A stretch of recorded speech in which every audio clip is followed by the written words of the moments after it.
geger.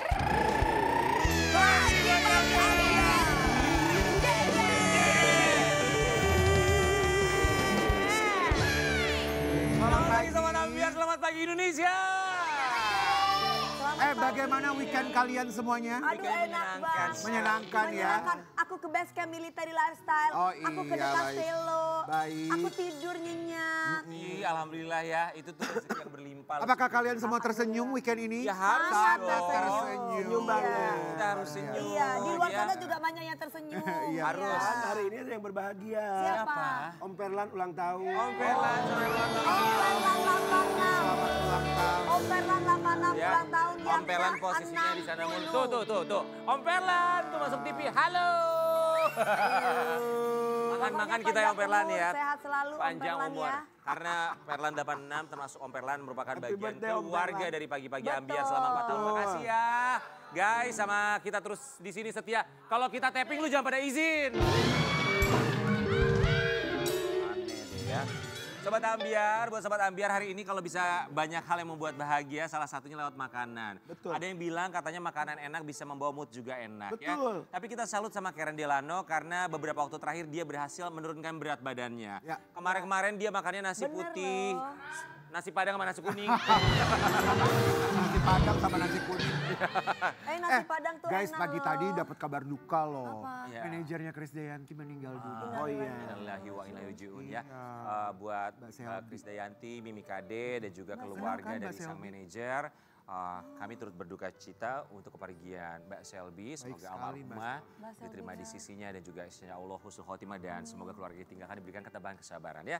Tapi begitulah kehidupan, bahagia, kesedihan semua menjadi satu paket. Tentu saja bagaimana kita bisa melewati dan mengambil hikmahnya. Ngomongin soal hikmah, kita salut sama bintang tamu kita yang pertama. Begitu banyak lika-liku kehidupannya, tapi hikmah yang kita ambil, lihatlah dia sekarang. Semakin bersinar. Siapa tuh? Dibagi-bagi Ambiar. Marsyanda. Nyala perempuanku.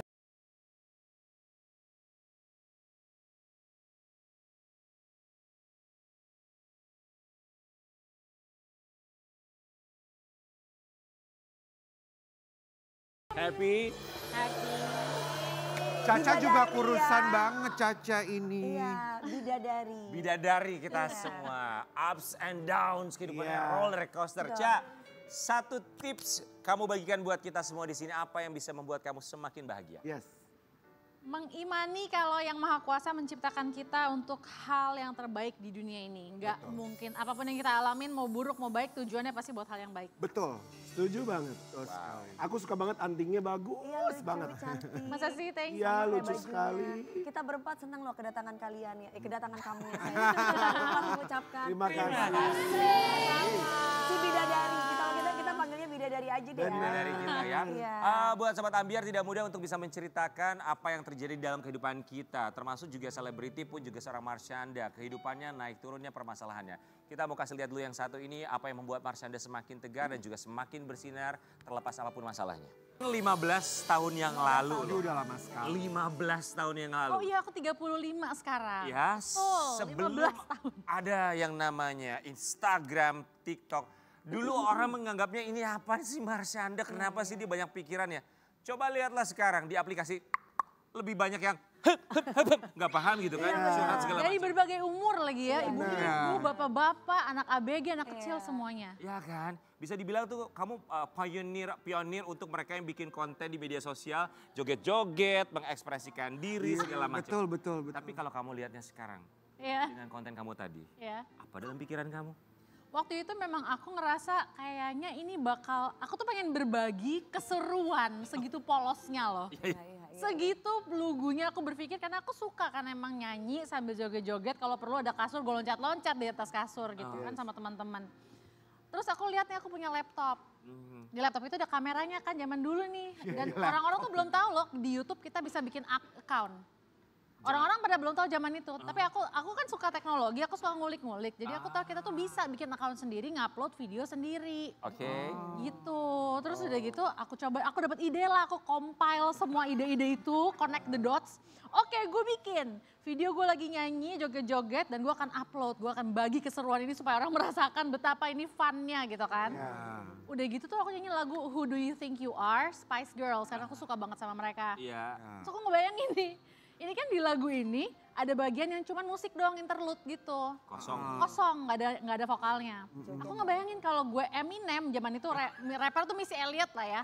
Kalau gue Missy Elliott lagi nyanyi bareng Spice Girls, bagian ini nih gue ngomong apa, tapi bahasa Indonesia gitu. Kan ya who do you think you are? Aku kaitin lah sama teman-teman SD yang ngebully aku kayak, who do you think you are? Lo ngebully gue waktu SD, makan nih gitu. Oh sebenarnya sesimpel segitu. Oh sesimpel. Tapi orang nggak paham kan? Orang nggak paham. Nggak paham arahnya. Ya aku pikir tuh orang tuh aku pikir tuh orang ngerti kejelimetan otakku, tapi ternyata bagi orang tuh Gak semua. nggak ngerti. Gak lah, gitu nggak loh. semua orang lah pastinya. Iya ternyata. Akhirnya aku belajar bahwa ya masyarakat emang nggak langsung brek tangkep gitu loh. Ya tapi kalau buat gue ya waktu nonton ini, aku tuh nganggep kamu tuh adalah orang yang sangat berani loh. Karena apa? Untuk speak up, maksudnya kayak speak up, ekspresinya besar banget. Iya beneran. Iya harus Kayak, kita akui what? itu di awal kemunculan media sosial Berani banget. kamu yang mengawali untuk mengekspresikan diri dengan begitu bebasnya. Gak peduli orang ngomong apa, atau kamu gak mikir ke depannya imbasnya seperti apa. Tapi imbasnya seperti apa setelah kamu posting Kejadian itu? itu viral. Secara pribadi, apa yang orang-orang lakukan atau omongin tentang apa yang kamu posting? Itu dibully lagi. Oh banyak banget kontra ya. Yang pro ada, tapi yang kontra itu sangat luar biasa shock dan sangat luar biasa bingung. Terus sampai ada label stigma-stigma, aku gila, aku jangan-jangan lagi under influence obat-obatan narkoba lah, apa gitu-gitu loh. Tapi aku selalu punya pemikiran tuh sangat jauh ke depan gitu ya. Kayak dalam berbagai apa ya, ya ups and downs lah, rock bottom dalam hidup aku gitu. Aku selalu tahu pasti, oh ini pasti akan hancur dulu nih sekian tahun misalnya. Tapi aku tahu gimana caranya supaya ke depannya akan bangkit lagi. Tapi masalahnya gak mungkin aku ngomong kalimat itu, lihat nanti akan baik lagi. Gak mungkin. Karena berdasarkan bukti nyata akan kelihatannya. Ya udah biarkan aja actionnya aku yang membuktikan kalau ya semuanya akan baik-baik aja. Nah setelah akhirnya sekarang kamu lihat lah apa yang ada dalam pikiran kamu 15 tahun yang lalu itu terbukti bahwa pada akhirnya sekarang banyak orang yang jauh lebih ekspresif, jauh lebih apa ya kita bilangnya out of the box postingan yang liar di media sosial dari kamu. Kamu lihatnya gimana? Satu kesamaan aku dan orang-orang itu apa? Ekspresiin diri itu adalah kebutuhan. Saya setuju itu. Itu adalah need. Iya. Untuk mengekspresikan mau lagi happy, mau lagi marah, mau lagi sedih. Iya. Itu adalah sebuah need untuk berbagi apa sih perasaan kita yang begitu besar ke banyak orang yang kebetulan kita bisa reach melalui sosial media kita masing-masing. Dan itu sebenarnya terapi sesungguhnya loh. Betul, betul. Memang ibaratnya kayak air ya, kayak gelas gitu dituangin air ini anggaplah sebuah masalah. Lama-lama kan kalau nggak dibuang numpuk, itu jadi masalah, jadi bleber kemana-mana. Tapi aku mau nanya, kamu masih butuh kebutuhan untuk mengekspresikan diri nggak sih sekarang ini? Nah itu yang aku penasaran sih sebenarnya. Aku baru mikir tadi di jalan ke sini. Kok aku kayak udah berapa bulan terakhir lagi agak-agak quiet ya. Lagi agak-agak diem aja, jarang sharing Kenapa tuh? pemikiranku. Biasanya kan aku bikin di TikTok, terus gitu aku ngomong di YouTube panjang lebar video 1 jam pendapatku tentang ini, pendapatku tentang itu gitu. Atau lagi malas? Aku juga gak tahu kenapa. Oke, kamu mau mengekspresikan diri, kalau kamu mau kita akan minta kamu untuk kembali 15 tahun yang lalu bikin konten kayak tadi, mau? Gak bisa. Bisa Itu lah. kan gak bisa Kenapa? dibuat-buat. Masih ingat kalimatnya nggak sih? Harus natural dan harus kayak bener-bener emang lagi dirasa Iyalah. itu gitu. Tapi kamu masih ingat nggak kalimat 15 tahun yang lalu kurang lebih seperti apa kalimatnya? Kalimatnya buat teman-teman SD gue. Oke, let's try. Oke, Marsanda coba ya. Wanna try? Mau dicoba. Iya, 15 tahun yang lalu. Kita lihat ya.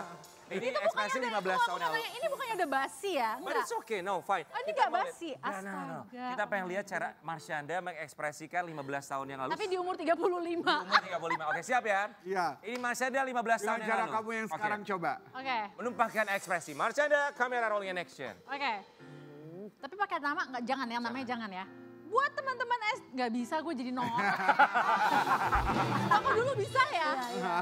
Buat teman-teman sumpah aku nggak tahu Karena caranya. mungkin makin usia kayaknya mungkin lebih matang. Iya, lebih matang. Gitu maksudnya. Udah nggak bisa. Kok bisa sih? Kalau dulu tuh banyak yang harus acting ditumpahin. tapi apa adanya kan. Ya, mungkin kalau sekarang udah tahu cara untuk menyalurkan kebutuhan Iya, untuk iya. mengekspresikan diri ya. It's okay sayang, nggak apa-apa. Ada yang bilang Oke, katanya gitu. untuk bisa mengeluarkan sampah dalam tanda kutip pikiran dan juga emosi adalah dengan punya pasangan teman bicara. Tapi kalau ngomongin pasangan kita minta tanggapan Marsyanda yang satu ini. 10 tahun belum punya pasangan, Marsyanda santai jalani hidup. Gimana tuh? Itu gimana tuh, Santai. sayang? Kata artikelnya gitu Marsyanda. Itu artikel. Bener. pertama aku nggak ada target nih, nggak ada deadline, maksudnya harus Gak buru-buru. nikah lagi nih dalam berapa tahun gitu. Terus aku nggak percaya dengan pola pikir yang bilang perempuan itu kalau udah lewat umur 30 udah akan susah nanti mendapatkan pasangan atau seakan-akan ada kadaluarsanya gitu. Aku nggak percaya dengan itu. Terus aku juga ngerasa happy juga sih dengan yang aku jalani sekarang, apalagi kerjaan aja udah makan waktu. Tapi bukan berarti trauma. Jadi, Caca. Bukan berarti trauma, enggak. Trauma enggak, aku masih mau kok punya pasangan lagi, berumah tangga lagi tuh aku mau. Masih mau. Mau, aku nggak nutup diri, Ya. kayak no, enggak. Tapi pernah dicoba gak? Atau pernah ada yang dekat dan di jalan? Pernah ada yang dekat, Yang cuman beneran, yang serius tapi. Bukan deket-deket doang. mungkin kalau deket yang belum ada yang membuat aku yakin gitu ya, belum ada yang yakin kayak oke, kita akan masuk ke jalur yang lebih serius. Itu kan nggak bisa dipaksa ya. Betul. Kayaknya nggak bisa. Jadi baru pendekatan level 1 lah ibaratnya, belum level yang lebih advance gitu ya. Iya, belum intermediate gitu. Oh bahkan belum intermediate. Belum Apa sampai sih yang membuat sana. kamu sesantai itu gitu, sesantai itu. Kalau kita ngeliat kan kayaknya santai banget, nggak terlalu yang kayak pasti kan nggak nyaman banget kan dengan kesendirian kita. Awalnya gitu, jadi di beberapa tahun pertama lah ya kayak ngerasa kesepian, lonely, bosen gitu. Apalagi kayak pertanyaan orang-orang kan kayaknya nggak ada lagi sih selain kapan kamu nikah, kok nggak cari pasangan ke gitu kan, iya kan? kayaknya tuh orang tahu aku nggak tahu ya, nggak ada yang nanya aku gitu. Oh nggak ada ya? Nggak Oh, ada yang kenapa nanya sih aku kalian gitu. tuh tanya itu terus sama aku ya? Sebel deh. Emang gua. masih ada yang nanya sama kamu? Setiap kali gua live yang ditanya laki mulu ya. Emang Masih ada yang nanya, halo. Caca, apakah kamu terlalu idealis? Maksudnya artinya adalah kamu memandang, melihat, menilai laki-laki tuh harusnya begini. Tipe kamu seperti apa? Oke. Menjadi kategorinya dia harus ini enggak? Atau gimana? Terlalu idealis aku nggak tahu ya. Aku rasa sih mungkin karena bertambah umur aku jadi lebih tahu yang aku mau apa, Lebih tahu. yang aku nggak mau apa. Udah itu aja. Yang kamu mau apa? Aku Kira-kira. mau orang Seperti yang nyambung ngobrol sama aku yang pasti. Dewasa dan Sefrekuensi lah masalah ya. umur nggak, kayaknya jadi soal. ada ya umurnya di bawah aku tapi lebih dewasa pemikirannya. Banyak. Banyak. Ya. Gak apa-apa kok itu mah. Ya. Nah yang Terus- kamu mau apa lagi? Terus dia tuh sadar posisinya sebagai laki-laki itu gimana. Ya. Tugasnya sebagai laki-laki itu apa. Aku juga sebagai perempuan juga harus sadar itu. Jangan berharap iya. cowoknya aja yang benar, aku nggak benar. Betul. Itu Terus, ada terus lagi? menganggap aku dan anakku tuh satu paket ya harus. Ah. Dan keluargaku juga. Jadi dia tahu Biasanya kalau enggak dia, ya? Biasanya kalau dia kebanyakan mau enggak menikah ya? sama aku, dia harus tahu dia menikah sama aku, anakku dan kakak, adik keluarga. Banyaknya yang sekarang tuh nggak kayak gitu. Nggak tahu sih. Belum ya? Belum tahu. Tapi Nah yang kamu nggak mau apa? yang aku nggak mau cowok yang ngomong gede satu. Iya, Oke. nggak ada actionnya Doang. ya. Ngomong doang omdo gitu. Terus orangnya arogan misalnya. Arogannya itu Nggak kayak suka gimana orangnya. arogannya? Arogan tuh kayak ngerasa dia lebih baik dari orang lain yang tidak menjalani hidup yang dia jalani. Entah Oke. stylenya, pilihan hidupnya. Ngerasa dia yang paling bener deh gitu. Padahal Iya, kan iya, ya beda aja orang. Iya. Oke. Terus yang aku nggak mau apa lagi ya. Apa? Nggak tahu apa lagi. Gak mau kalau dia Cerewet, pelit. bawel, Tapi wajar lah, semua orang pasti. cerewet, bawel gitu. Kan ada cowok yang Tapi aku bisa loh kalau cerewet bawel tapi dia tahu caranya biar aku ngikutin masukannya dia dengan dia yang cerewet bawel itu nggak apa-apa, bisa jadi Ya. nggak apa-apa. Ya semua orang pasti punya kriteria Yes. pilihan terbaik untuk menjadi pasangannya. Tapi terakhir kamu ngerasa kesepian kapan, Cak? Sekarang 2025. Yes. Terakhir tuh aku ngerasa Januari awal 2023. Oke, kita mau kasih lihat apakah di Januari 2023 ini yang dia lakukan. Sudah menjanda 10 tahun tanpa pasangan, Marsyanda mengaku menulis puisi saat kesepian. Oh. Ya betul banget. Apa kenapa puisinya? nulis puisi? Karena aku emang suka nulis puisi dari dulu kan. Jadi kalau lagi ngerasa galau atau ngerasa apapun itu aku pasti tulis sih. Setelah Dengan ditulis? cara yang puitis gitu. Hah? Setelah ditulis apa dibukukan atau Atau mungkin cuma tulis tulisan aja. aja? Tulis aja aku simpen ada banyak banget. Oh Berapa puisi kurang lebih yang kamu tulis Yang untuk sudah ditulis maksudnya? mengekspresikan perasaan kamu? Pokoknya mungkin 500-an Wih. Oh, kali. wow. Banyak ya. Yang masih terbelum ke Wait, publish 500 itu mana-mana. artinya 500 kali bahkan lebih kamu merasa kesepian dong? Bukan, topiknya macam-macam. Topiknya macam-macam. Ya, Dari Ada- 500 itu Ya, yang kehidupan paling dia. kamu inget gitu. Ada nggak satu paragraf aja yang buat kamu tuh mungkin jadi kuat ketika kamu sepi? Membuat aku kuat ketika aku kesepian. Hmm. Mungkin Isi puisinya- ada satu kali ya. Jadi aku di tulisan puisi itu aku nulis hidup itu seperti musim aja gitu. Kalau seperti musim ada kadang-kadang musim semi. musim panas Musim yang dimana dingin, semuanya cerah, ya. warna-warni. Kita tuh berani mau keluar rumah, cari ini itu. Ada musim yang seperti itu. Ada juga musim dingin yang dimana kita maunya di rumah aja kedinginan, stres, sedih, lonely. Tapi itu bukan salah kita atau bukan salah orang lain, tapi itu hanyalah memang jalan kehidupan yang chapternya lagi berbeda-beda. Jadi hidup itu tentang gimana kita menerima, berserah dengan musim yang berputar aja sama Tuhan diaturnya gitu. It's just that. Marsyanda, kamu kepikiran gak sih dari kisah hidup kamu dan termasuk puisi-puisi kamu itu, kamu bikin buku Film. gitu mungkin Bikin tentang cerita hidup kamu dari awal sampai hari ini. pikiran sih. Kepikiran? Cuman ngerasa belum waktunya. Dewi aja Apalagi dia 500. udah mau bikin buku, puisi udah dikumpulin tentang Apa? pertikaian rumah tangga, pertikaian sama pacarnya. Judul bukunya emang Judulnya apa? belum kasih tahu. Judul bukunya judulnya Tantrum. Lucu. Single lagu lo aja. Cak, tapi aku penasaran ya, Cak. Maksudnya kan semua orang tuh tahu kehidupan kamu ya. Kamu tuh, you are big star loh. Dari kamu masih kecil sampai sekarang. Prestasinya tuh loh ya, jejak digital tuh tidak bisa bohong. Dari prestasi, Ya. masalah hidup, masalah kesehatan mental.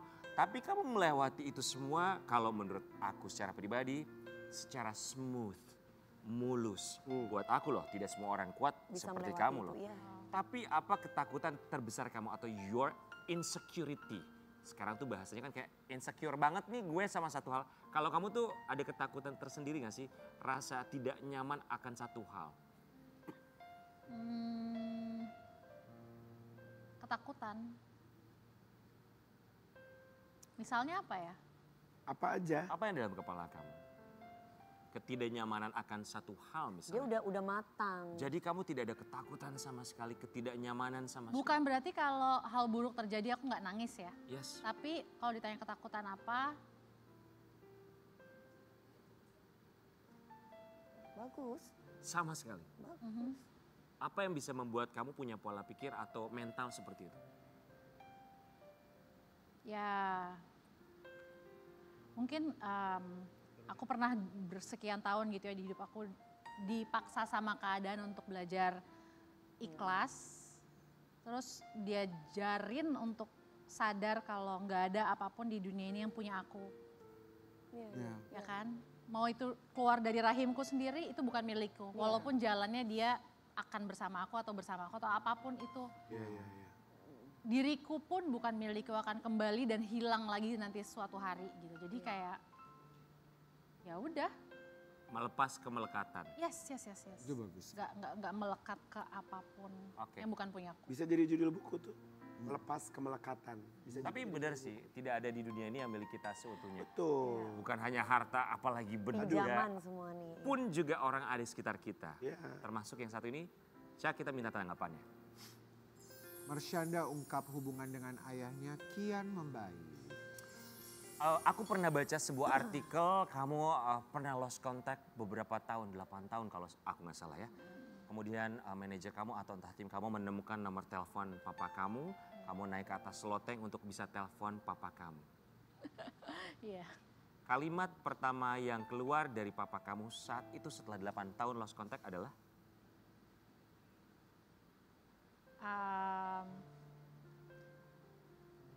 Itu kan aku 15 tahun. Dan aku belum mengerti orang tuh bisa, ya pokoknya pada saat itu papa ngomong sesuatu yang menyatakan dia terluka. Dia terluka oleh orang-orang terdekatnya. Aku baru 15, kalimat pertama yang waktu itu papa ucapkan ke aku. Mungkin karena dia kayak, aku nggak tahu di pikirannya apa. Tapi dia nggak ngekspresiin aja gitu. Papa bla bla bla bla bla Ca gitu. Dan aku shock yang nggak bisa berkata-kata, yang tapi juga nggak deg-degan nggak apa, tapi nggak bisa mencerna gitu. Ya udah gitu. Kalimat pertama sih itu. Terluka. Akunya. Papa kamu Papaku terluka. karena Terluka. orang-orang sekitarnya. Iya. Oke. Kamunya gimana pada saat papa ngomong gitu? Memang belum paham tapi gimana ekspresi kamu? Aku Gak ngomong lagi, gak jawab lagi. enggak sih, enggak, aku cuman bilang sesudahnya Caca kangen sama papa. Gitu. Apa jawabnya? Jawabnya berhubungan dengan dirinya sendiri ya, apa yang lagi dia jalani dalam hidupnya, hubungannya dengan orang-orang sekitar, keyakinannya gitu-gitu. Cak, sorry. Gesture kamu tuh berubah berkali-kali kalau ngomongin papa. Oh ya? Kamu nyaman gak untuk membicarakan ini? Sejujurnya. Dibuat nyaman. Oke. So, kita stop. Gak masalah kalau kamu merasa ini tidak nyaman. Enggak nyaman. Tapi kalau boleh gak sih minta satu saran aja buat siapapun itu yang punya hubungan mungkin yang Dengan orang kurang tuanya. baik dengan, aku gak bilang hubungan kamu kurang baik ya, tapi mungkin merasa bahwa mereka pernah kehilangan momen bersama dengan orang tuanya. Ya. Sebagai anak, apa yang ingin kamu sampaikan untuk mereka, Ini penting Sobat sekali. Ambiar, yang pernah kehilangan momen bersama dengan orang tua? Betul.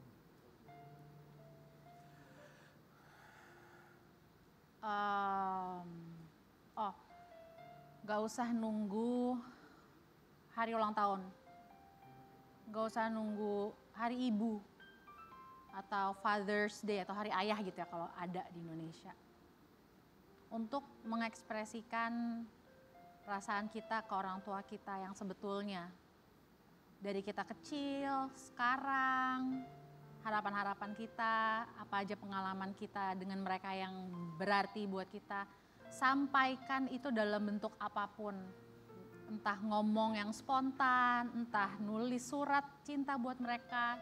Secara spontan gak usah nunggu tanggal spesial, langsung kasih itu buat mereka. Dan let them know mereka tuh spesial dan bermakna. Karena kita nggak akan tahu kapan mereka akan nggak ada lagi dari hidup kita. Dan artinya bukan berarti mereka meninggal dunia, tapi bisa aja mereka ada di dunia ini, cuman Pergi. nggak ada sama kita.